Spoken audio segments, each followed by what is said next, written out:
Hello students, this is आकाश शर्मा और आप सभी का स्वागत है आपके और हमारे इस खास चैनल में जिसका नाम है रेडिट। आज मैं आपको बताने जा रहा हूँ कि इलेक्ट्रिक चार्ज क्या होता है। यहाँ तक कि हम इलेक्ट्रिक चार्ज से रिलेटेड सारी इंफॉर्मेशंस को कवर करेंगे जो आपके बोर्ड एग्जाम्स, आपके कॉम्पिटिशन्स के लिए बहुत ही ज़्यादा हेल्पफुल होगा। तो सबसे पहले हम जानते हैं इलेक्ट्रिक चार्ज आखिरकार क्या होता है। जिसकी कोई प्रोफेशनल डेफिनेशन आज तक नहीं बनी है, बस ये एक प्रॉपर्टी मान ली गई है, बट एक्चुअल में है क्या चीज को थोड़ा डीपली जानेंगे आज हम। तो सबसे पहले हम बात करते हैं एटम की, क्योंकि इसे समझने से पहले आपको एटम के बारे में पता होना चाहिए। एटम की कंस्ट्रक्शन आप सभी को पता होगी, फिर भी एक बार बता देता हूं। एक एटम के बीच में होता है एक न्यूक्लियस। अब न्यूक्लियस में क्या क्या होते हैं? उसमें होते हैं प्रोटॉन और न्यूट्रॉन्स।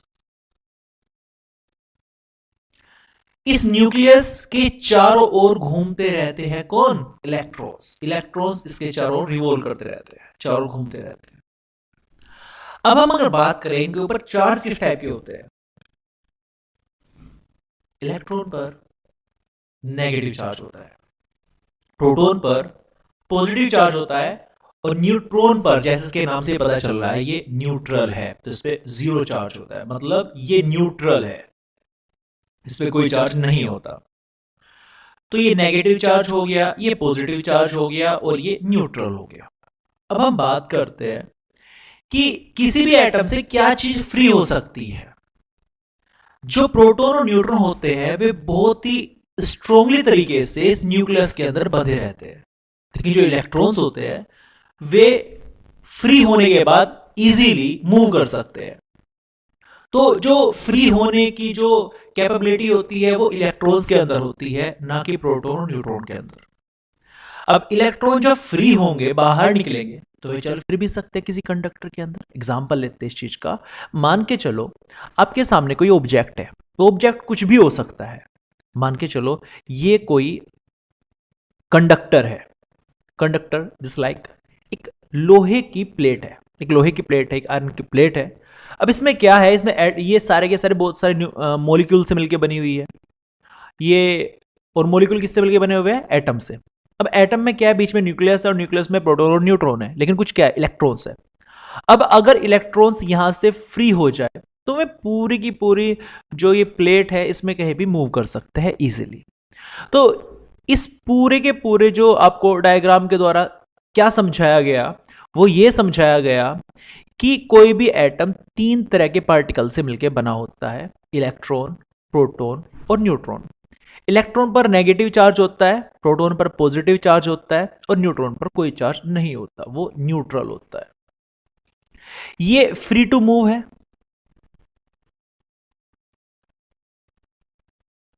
ठीक है, ये इजीली फ्रीली मूव कर सकता है।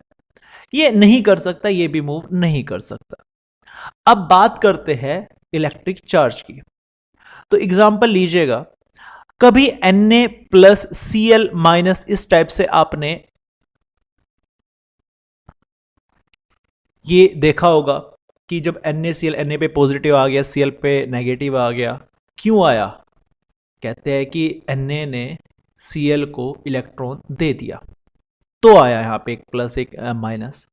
बट एक इलेक्ट्रॉन देने से ये प्लस माइनस का क्या सिस्टम है, क्या चक्कर है, ये आया क्यों? तो इसे समझने के लिए सबसे पहले एक छोटा सा एग्जांपल लेते हैं। ये दो बॉडी है, इस बॉडी का नाम है ए और इस बॉडी का नाम है बी। मान के चलो इस बॉडी में, ये बॉडी न्यूट्रल है। न्यूट्रल क्या होता है? जितने पॉजिटिव उतने ही नेगेटिव। अगर इस पर एग्जाम्पल के तौर पर, एग्जाम्पल ले रहे जस्ट, 50 प्रोटॉन है, 50 प्रोटॉन है, मतलब 50 क्या है? पॉजिटिव चार्ज है। तो इस पर 50 ही क्या हो गए? इलेक्ट्रॉन हो गए। वो क्या हो गया? Negative charge.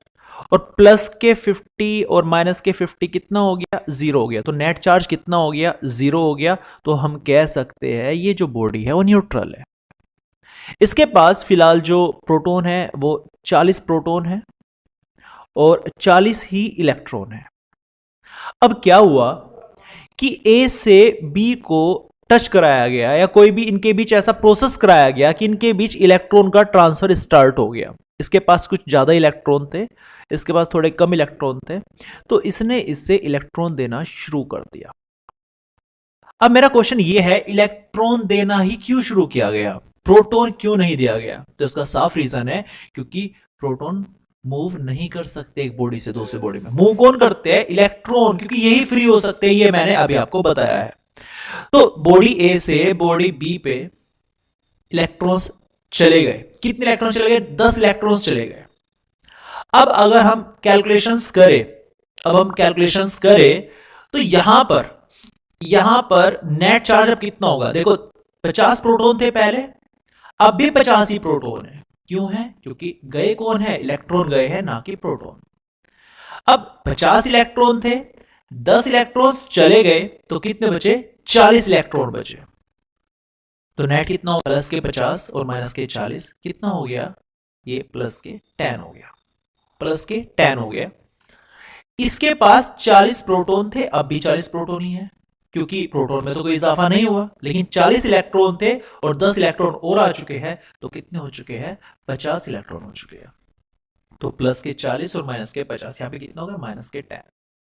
तो पहले जब आप देख रहे थे कि दोनों साइड प्लस के 50 माइनस के 50 जीरो चार्ज था, न्यूट्रल बॉडी थी, अब इस पे पॉजिटिव के 10 चार्ज आ चुके हैं, प्लस के 10, और इसके ऊपर नेगेटिव 10 एक्स्ट्रा हो चुका है, नेगेटिव 10। तो इसलिए हम लिखते हैं a प्लस 10 और b माइनस 10। इसका मतलब क्या हुआ? a ने b को 10 इलेक्ट्रॉन्स दिए। तो ध्यान रखना, जिसने इलेक्ट्रॉन दिए उस पे माइनस क्या हो गया? कम हो गया, और प्लस क्या हो गया? ज्यादा हो गया। कितना ज्यादा हो गया? 10 ज्यादा हो गया। इसने इलेक्ट्रॉन लिए तो माइनस ज्यादा हो गया इसके ऊपर, क्योंकि माइनस ही आया है इस बॉडी पे एक्स्ट्रा, तो माइनस के कितने एक्स्ट्रा हो गए? 10 ज्यादा हो गए। तो ये जो आपको प्लस 10 और माइनस 10 दिखाई दे रहा है, यही इलेक्ट्रिक चार्ज है। तो वास्तव में जो इलेक्ट्रिक चार्ज है वो क्या है? ये इलेक्ट्रॉनों का ट्रांसफर है। ये Na और Cl था, एग्जाम्पल के तौर पर ये Na था, ये Cl था। इसमें जितने इलेक्ट्रॉन थे उतने ही इसमें प्रोटॉन थे। जितने, जैसे Na का जो एटॉमिक नंबर होता है वो 11 होता है, 11 इसका एटॉमिक नंबर होता है। अप्रोक्स लगभग की बात कर रहा हूं, एटॉमिक नंबर जो होता है वो 11 होता है। तो नंबर ऑफ इलेक्ट्रॉन्स कितने होंगे? वो भी 11 ही होंगे, और नंबर ऑफ प्रोटॉन कितने होंगे? वो भी 11 ही होंगे। ये माइनस के 11, ये प्लस के 11, कितना हो गया? 0। क्लोरीन, इसका एटॉमिक नंबर कितना होता है? 17। तो नंबर ऑफ इलेक्ट्रॉन भी इतने ही होंगे, माइनस के 17, और नंबर ऑफ प्रोटॉन भी इतने ही होंगे, प्लस के 17। तो नेट चार्ज कितना हो गया? 0। अब क्या हुआ? अब इसने इसको एक इलेक्ट्रॉन दे दिया, Na ने Cl को एक इलेक्ट्रॉन दे दिया। तो इलेक्ट्रॉन अब कितना बचेगा? Na की साइड इलेक्ट्रॉन कितना बचेगा? वो बचेगा 10, क्योंकि एक इलेक्ट्रॉन दे चुका है, ये एक इलेक्ट्रॉन जैसे दिया, तो इलेक्ट्रॉन अब बच चुके हैं यहाँ पे 10। प्रोटॉन उतने के उतने ही है, प्लस के 11। अब इधर बात करें Cl ने एक इलेक्ट्रॉन ले लिया, पहले इलेक्ट्रॉन कितने थे? 17 थे, अब एक इलेक्ट्रॉन और ले लिया, तो कितना होगा? माइनस के 18। और यहाँ पे प्रोटॉन पहले के जितने ही मिलेंगे, प्लस के 17। तो यहाँ पे कितना आ गया? ये आ गया प्लस के 1 सोल्व करके, और ये आ गया माइनस के 1। तो इसलिए प्लस Na प्लस 1 लगता है यहाँ पे, और ये माइनस 1 लगता है। 1 को छोड़ दे तो Na प्लस और Cl माइनस यहाँ पे लिया गया है। तो दो बातें जो समझने की है सबसे ज्यादा, वो है कि हमेशा जो इलेक्ट्रॉन देगा उस पर नेगेटिव की कमी हो जाएगी,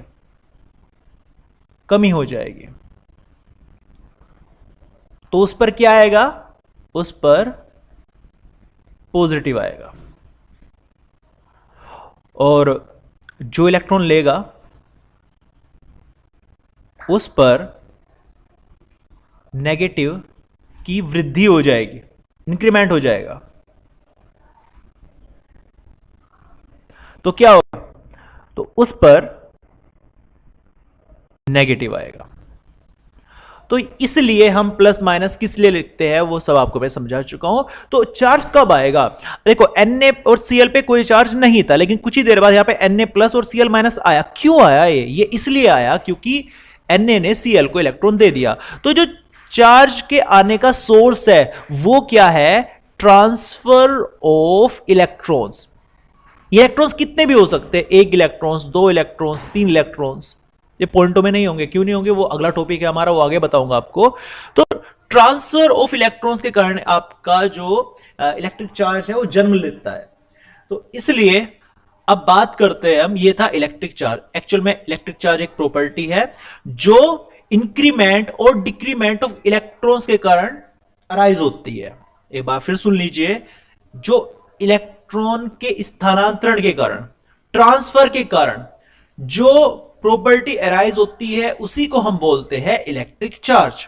तो अगर यहां पे लिखना चाहे हम, मान के चलो ए पे +16 लिखूं और बी पे लिख दिया -16, तो बताइए किसने किसे इलेक्ट्रॉन दिए हैं। अब पता लगा कि जो +16 है मतलब इस पे प्लस ज्यादा है, मतलब माइनस क्या है, कम है, इस पे माइनस क्या है, ज्यादा है। तो इसका मतलब इस कम ने, ये कम क्यों हुआ, क्योंकि इसने इसको क्या दिया, इलेक्ट्रॉन दिया। तो हमेशा ध्यान रखना, जिस पे प्लस आएगा वो है डोनर, देने वाला, क्या, इलेक्ट्रॉन, और जिसपे माइनस आएगा वो है एक्सेप्टर। सो हम कह सकते हैं charge is a property due to the increment और डिक्रीमेंट ऑफ द इलेक्ट्रॉन्स। तो ये थी चार्ज की प्रॉपर डेफिनेशन। और इसके बाद बात करते हैं हम प्रॉपर्टीज ऑफ चार्ज की। तो प्रॉपर्टीज ऑफ चार्ज, कि चार्ज की प्रॉपर्टीज क्या क्या है, अब हम उसके बारे में जानेंगे। तो जो सबसे पहली प्रॉपर्टी हमारे सामने आती है वो आती है conservation of charge. Conservation of charge, इसको भी हम उसी एग्जांपल से समझेंगे जो मैंने अभी ऊपर बताया था। ये क्या चीज है, एक डायग्राम लेंगे, इससे हम सारी की सारी प्रॉपर्टीज को क्लियर कर लेंगे। ए ने बी को इलेक्ट्रॉन्स दिए, मान के चलो पहले यहां पर थे 10 इलेक्ट्रॉन्स थे और 10 ही प्रोटॉन थे। यहां पे 8 इलेक्ट्रॉन थे और 8 ही प्रोटॉन थे। अब कुछ इलेक्ट्रॉन्स ए से बी पर गए, कितने इलेक्ट्रॉन्स गए, मान के चलो 3 इलेक्ट्रॉन्स गए, 3 इलेक्ट्रॉन्स ए से बी पर गए। अब क्या होगा, अब यहां पे जो इलेक्ट्रॉन्स है वो 7 बच जाएंगे क्योंकि 3 उधर चले गए हैं, 3 इलेक्ट्रॉन जा चुके हैं। तो यहां पर अब इलेक्ट्रॉन कितने बचे, यहां पर 7 इलेक्ट्रॉन बचे। अब अगर हम बात करें बॉडी बी की, तो यहां पर अब कितने इलेक्ट्रॉन्स है, वो हो चुके हैं 8 और 3 11 इलेक्ट्रॉन्स है और 8 प्रोटॉन्स है। अगर हम इनका नेट निकाल लें, अब नेट कैसे निकालना है समझना। इन दोनों बॉडी में पहले टोटल इलेक्ट्रॉन कितने थे, 10 और 8 18, और टोटल प्रोटॉन कितने थे, 10 और 8 18, 18 ही प्रोटॉन थे और 18 ही इलेक्ट्रॉन थे। अब चेक करते हैं इलेक्ट्रॉन कितने हैं, 7 और 11 कितने हो गए, 18 इलेक्ट्रॉन, और 10 और 8 कितने प्रोटॉन हो गए, 18 प्रोटॉन। तो आप ये क्या देखते हो, आप ये देखते हो कि ट्रांसफर से पहले जो नेट इलेक्ट्रॉन थे, अब भी नेट इलेक्ट्रॉन इतने ही हैं, पहले भी 18 थे, दोनों मिला के अब भी 18 ही है। पहले प्रोटॉन नेट 18 थे, अब ये 18 ही है। तो इससे क्या पता चलता है, ट्रांसफर से पहले और ट्रांसफर के बाद जितने इलेक्ट्रॉन का समय उतना ही रहेगा। अब मान के चलो यहां से 10 इलेक्ट्रॉन थे, 3 उधर चले गए। ऐसा तो नहीं हुआ ना कि बाहर से एक और आ गया हो, अचानक से इलेक्ट्रॉन एक और आ गया हो कि चले यहां से 3 थे पहुंचे वहां पे 5 है, 3 और 1 4 और 1 5, ऐसा तो नहीं हुआ ना। क्योंकि इलेक्ट्रॉन हमेशा ट्रांसफर हो सकते हैं, ना तो वे बन सकते हैं और ना ही वे अपने आप ही नष्ट हो सकते हैं। आप देख सकते हैं ट्रांसफर होने के दौरान ना तो इनमें कोई लॉस हुआ कि 3 से 2 ही पहुंचे वहां पे, ना ही इसमें कोई इंक्रीमेंट हुआ कि 3 से वहां पे 5 पहुंचे। तो इससे क्या पता चलता है, इससे हमें यह पता चलता है कि इलेक्ट्रॉन को ना तो बनाया जा सकता है और ना इसको डिस्ट्रॉय किया जा सकता है, इसको केवल एक बॉडी से दूसरी बॉडी में ट्रांसफर किया जा सकता है। तो यही कंजर्वेशन ऑफ चार्ज है। फिर से बता रहा हूं इस चीज को कि इलेक्ट्रॉन्स को कभी भी ना तो बनाया जा सकता है और ना ही कभी डिस्ट्रॉय किया जा सकता है। इसको केवल एक बॉडी से दूसरी बॉडी में ट्रांसफर किया जा सकता है। यही कहलाता है कंजर्वेशन ऑफ चार्ज। इसके बाद हम बात करते हैं very very important property, quantization. Quantization charge. अब क्वांटाइजेशन होता क्या है, इसके बारे में थोड़ा डिटेल में समझते हैं। अब आप खुद देखिएगा, जब ए बॉडी बी को इलेक्ट्रॉन्स देगी, वो 1 इलेक्ट्रॉन दे सकती है, 2 दे सकती है, 3 दे सकती है, 1.5 नहीं देगी। क्यों नहीं देगी भाई? 1.5 इलेक्ट्रॉन ट्रांसफर करने के लिए आपको 1 इलेक्ट्रॉन तो पूरा देना पड़ेगा और फिर आधा इलेक्ट्रॉन तोड़ना पड़ेगा, तब जाके तो 1.5 पहुंचेगा। और इलेक्ट्रॉन कभी टूट नहीं सकता। ये क्वांटिजेशन बोलता है कि इलेक्ट्रॉन को तोड़ा नहीं जा सकता। आपको अगर एक बॉडी से दूसरी बॉडी में इलेक्ट्रॉन का ट्रांसफर कराना है तो पूरा का पूरा इलेक्ट्रॉन जाएगा। 1 इलेक्ट्रॉन जा सकता है, 2 जा सकता है, 3/7 नहीं जाएगा, 5/6 इलेक्ट्रॉन नहीं जाएगा, 6/9 इलेक्ट्रॉन नहीं जाएगा, 15/2 इलेक्ट्रॉन नहीं जाएगा। ठीक है ना? ये सब ना तो जो इलेक्ट्रॉन होगा उसकी जो संख्या होगी, नंबर ऑफ इलेक्ट्रॉन्स, ना तो वो पॉइंटों में होगा और ना ही वो अपॉन में होगा। ठीक है ना? फ्रैक्शन में होगा, 3/5 करके ऐसे नहीं होगा। तो यही क्वांटाइजेशन ऑफ चार्ज है। अब इसके बारे में थोड़ा और जान लेते हैं। इसके लिए मैंने अगर आपसे बात की बॉडी ए है और बॉडी बी है, इसने इसको 1 इलेक्ट्रॉन दिया। चलो भाई, 1 इलेक्ट्रॉन जा सकता है, 2 जा सकता है, 3 जा सकता है, 4 जा सकता है। क्या 4.5 जा सकता है? नहीं जा सकता। 5.5 जा सकता है? नहीं जा सकता। 1/3 जा सकता है? नहीं जा सकता। तो इसका अगर हम बात करें, यही चार्ज है। जितने इलेक्ट्रॉन ट्रांसफर हुए वही क्या है? चार्जेस को क्या से नोट करते हैं। तो क्या इज इक्वल टू 1 2 3 4, ये बार बार नंबर चेंज हो रहे हैं, तो यहां पे हम n लगा सकते हैं इस नंबर की जगह, और e ऐसा का ऐसे ही। क्या इज इक्वल टू n, ये क्वांटिटेशन ऑफ चार्ज से फॉर्मूला बना है। n यहां पर क्या है? n यहां पर नंबर ऑफ इलेक्ट्रॉन्स है और e क्या है? Charge on electron. Charge electron क्या होता है? 1.6 मल्टीप्लाई 10⁻⁻⁻⁻⁻⁻⁻⁻⁻⁻⁻⁻⁻⁻⁻⁻⁻⁻⁻⁻⁻⁻⁻⁻⁻⁻⁻⁻⁻⁻⁻⁻⁻⁻⁻⁻⁻⁻⁻⁻⁻⁻⁻⁻⁻⁻⁻⁻⁻⁻⁻⁻⁻⁻⁻⁻⁻⁻⁻⁻⁻⁻⁻⁻⁻⁻⁻⁻⁻⁻⁻⁻⁻⁻⁻⁻⁻⁻⁻⁻⁻⁻⁻⁻⁻⁻⁻⁻⁻⁻⁻⁻⁻⁻⁻⁻⁻⁻⁻⁻इक्वल टू n, क्या यहाँ पे चार्ज है, n क्या है? नंबर ऑफ इलेक्ट्रॉन्स है, और ये क्या है? चार्ज ऑन इलेक्ट्रॉन है। जो n की वैल्यू होगी वो हो सकती है 1 2 3 4 5, कुछ भी हो सकती है, लेकिन वो क्या नहीं हो सकती? ना तो पॉइंटों में हो सकती है और ना ही अपॉन में हो सकती है। ठीक है ना? इस बात का ध्यान रखना। यही क्वांटिटेशन ऑफ चार्ज है कि इलेक्ट्रॉन को नहीं तोड़ा जा सकता। अगर कहीं भी इलेक्ट्रॉन एक बॉडी से दूसरी बॉडी में ट्रांसफर हो गए तो 1 2 3 पूरे नंबर्स होंगे, लेकिन कभी ना तो पॉइंटों में होंगे और ना ही कभी अपॉन में होंगे। इस बात का ध्यान रखना। ये थी दूसरी प्रॉपर्टी। तीसरी प्रॉपर्टी की हम बात करते हैं। तीसरी प्रॉपर्टी है एडिशन ऑफ चार्ज, या एडिटिव नेचर भी बोल सकते हैं। मान के चलो कि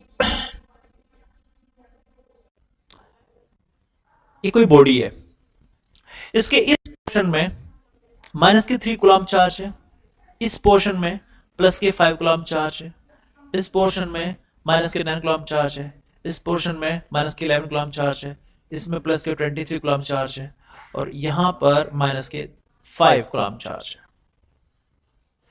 अब हम बात करते हैं कि अगर इस पूरी बॉडी पे कह दिया जाए बताओ कितना चार्ज है, नेट चार्ज कितना है, तो आपको करना क्या है? आपको इन सबको जोड़ देना है, लेकिन प्लस माइनस का ध्यान रखते हुए। देखो, -3 है, फिर -9 है, +23 है, +5 है, -11 है और -5 है। इन सबका आपको सम करना है, लेकिन अलजेब्रिक सम करना है। कैसे? अगर माइनस है, अगर प्लस है तो प्लस का लेना है, माइनस है तो माइनस का लेना है। इसको सोल्व करेंगे। माइनस माइनस के देखते हैं पहले। -3, -9, -11, -5। 9 और 3 12, 12 और 11 23, 23 और 5 28, -28 कूलम हो गया। और 23 और 5 ये भी 28 हो गया। अरे वाह, क्या नंबर्स लिए हैं। तो कितना आ गया नेट चार्ज? 0 कूलम आ गया। नेट चार्ज यहां पे आ गया 0 कूलम। तो एडिटिव नेचर क्या बोलती है? ऐसा नहीं है कि आप इनको अवॉइड कर दोगे। ठीक है ना? साइन को अवॉइड नहीं करना है आपको, इनके साइन के साथ ही इनको जोड़ना है। जो से माइनस आएगा वो घटेगा, जिसमें प्लस आएगा वो जुड़ेगा। तो ये इसकी एडिटिव नेचर को दर्शाता है। आगे आने वाले चैप्टर्स में आप पढ़ोगे इलेक्ट्रिक डाइपोल, उसमें एक तरफ होता है माइनस के 3 कूलम, एक तरफ होता है प्लस के 3 कूलम, मतलब सेम चार्ज होता है लेकिन अपोजिट नेचर का होता है। क्योंकि बोर्ड में आ जाता है सिलेक्टेड क्वेश्चन, तो वहां पे कौन सा कॉन्सेप्ट काम आता है, यही एडिटिव नेचर वाला कॉन्सेप्ट काम आता है कि इसी डायपोल पर नेट चार्ज कितना होता है, माइनस के 3 प्लस के 3, 0 कूलम होता है। तो एडिटिव नेचर एक इंपॉर्टेंट प्रॉपर्टी है जो आपको इलेक्ट्रिक डायपोल के न्यूमेरिकल्स को सोल्व करने में बहुत ज्यादा हेल्प करेगा। इसके बाद नेक्स्ट प्रॉपर्टी की अगर हम बात करें, वो है कि अगर कोई चार्ज फिलहाल स्टेशनरी कंडीशन में है, 5 कूलम है, तो 5 कूलम ही रहेगा। लेकिन अगर वो किसी वेलोसिटी से चल रहा है तब भी वो 5 कूलम ही रहेगा, यानी कि वेलोसिटी का या स्पीड का चार्ज पर कोई इफेक्ट नहीं पड़ता, चार्ज जितना है वो उतना ही रहेगा। कुछ इंपॉर्टेंट पॉइंट्स आपको मैं बता रहा हूं अब, वे इंपॉर्टेंट पॉइंट्स जो आपके बहुत ज्यादा काम आने वाले हैं। इंपॉर्टेंट पॉइंट्स, चार्ज से रिलेटेड इंपॉर्टेंट पॉइंट्स, जैसा मैं डेली लेक्चर में बताता हूं, तो ये इंपॉर्टेंट पॉइंट आपको ध्यान रखने हैं क्योंकि ये किसी भी कंपटीशन में आपके काम आ सकते हैं। पहला, पॉजिटिव और पॉजिटिव ये दोनों एक दूसरे से दूर भागेंगे, रिपल करेंगे, और पॉजिटिव और नेगेटिव एक दूसरे को क्या करेंगे, अट्रैक्ट करेंगे। ये बेसिक सी बात है, यानी जो सेम चार्ज होंगे, चाहे पॉजिटिव पॉजिटिव हो या वे नेगेटिव या नेगेटिव हो, वे एक दूसरे को रिपल करते हैं, एक दूसरे से दूर भागते हैं, एक दूसरे को प्रतिकर्षित करते हैं। अपोजिट चार्जेस होते हैं, जैसे माइनस और प्लस हो गए, एक दूसरे को अट्रैक्ट करते हैं, या प्लस माइनस हो गए, एक दूसरे को अट्रैक्ट करते हैं। तो अपोजिट जो चार्ज हो गया, ये था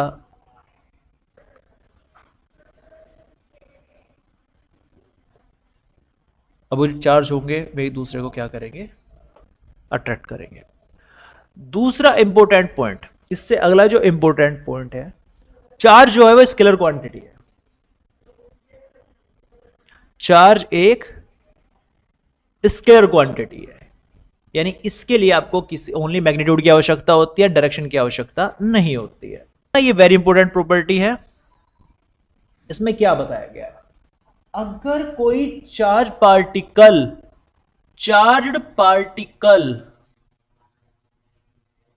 चार्ज ही कह दो, जैसे इलेक्ट्रॉन हो गया, प्रोटॉन हो गया, ठीक है ना, अगर वो स्टेशनरी है,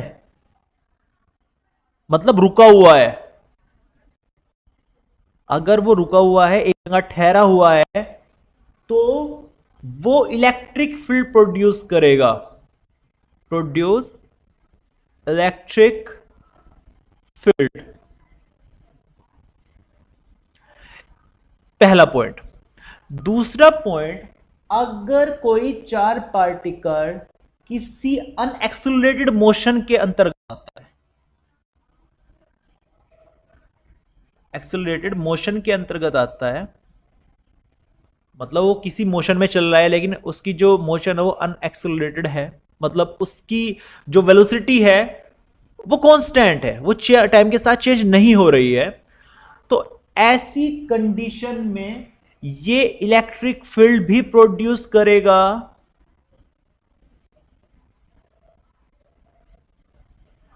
और मैग्नेटिक फील्ड भी प्रोड्यूस करेगा, दोनों प्रोड्यूस करेगा अगर अनएक्सेलरेटेड मोशन में चल रहा है। तीसरा हमारा पॉइंट है, अगर कोई चार पार्टिकल किसी एक्सेलरेटेड मोशन से चल रहा है, कहने का मतलब है उसकी स्पीड टाइम के साथ चेंज हो रही है, उस कंडीशन में ये प्रोड्यूस करेगा इलेक्ट्रिक फील्ड भी, मैग्नेटिक फील्ड भी और एनर्जी भी, रेडिएट एनर्जी, अपने अंदर से एनर्जी भी निकाल लेगा। तो इस टाइप से कोई चार पार्टिकल है, अगर वो रुका हुआ है, वो स्टेशनरी है, तो वो केवल इलेक्ट्रिक फील्ड जनरेट करेगा। अगर वो किसी अनएक्सेलरेटेड मोशन से चलता हुआ आ रहा है, यानी जिसकी वेलोसिटी टाइम के साथ चेंज नहीं हो रही है, तो उस कंडीशन में ये इलेक्ट्रिक फील्ड भी प्रोड्यूस करेगा और मैग्नेटिक फील्ड भी प्रोड्यूस करेगा। लेकिन अगर वो फ्लूइड मोशन से चल रहा है, मतलब टाइम के साथ उसकी वेलोसिटी चेंज हो रही है, तो इलेक्ट्रिक फील्ड भी प्रोड्यूस करेगा, मैग्नेटिक फील्ड भी प्रोड्यूस करेगा और एनर्जी भी रेडिएट करेगा, एनर्जी भी निकालेगा। ये वेरी इंपॉर्टेंट कॉन्सेप्ट है, इसको आपको अभी के अभी याद करना पड़ेगा, इसको नोट डाउन कर लीजिए जितना समझा है। कोई डाउट हो, कोई पॉइंट आपको समझना हो, कोई टॉपिक जो बिल्कुल समझ में नहीं आता और समझना हो तो कमेंट में उस टॉपिक का नाम डालिए, हम जल्द से जल्द उसके ऊपर एक वीडियो जरूर बनाएंगे। Thanks for watching.